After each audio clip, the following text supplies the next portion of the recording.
is born. Now, that's the arrival of the Son, not from heaven. No. And you better not tell me the Son of God came from there. Amen. Well, Pastor Jennings, did anything about the Son of God come from heaven? Yes. Name, power, spirit, knowledge, wisdom, prophecy concerning that Son. Don't you know his name, Jesus, was inherited? The Son of God inherited his own name. The Son of God was what? Made. The begotten Son was what? Made. The flesh of the Son was what? Made. The body of Mary birth was what? Made. And let's see what was he made of. That's I right. want it to be good for every so-called apostolic church that said the Son of God was in heaven and came from heaven. Come tell me that. God Listen, the Spirit sent forth his Son. Where did God send his Son from? Made of a woman. No, made in heaven. Made of a woman. Made in heaven. Made of a woman. Made in heaven. Made of a woman. Come tell me the Son of God came from heaven.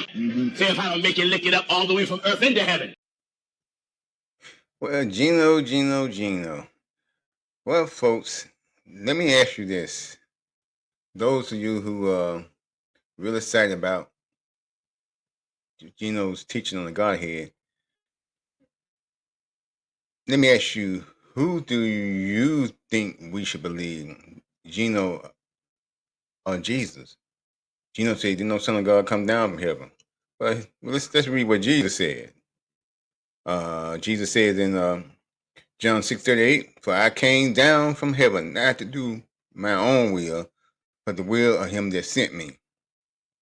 And he goes on to say again, John 6:51, I am the living bread which came down from heaven. If any man eat of this bread, he shall live forever.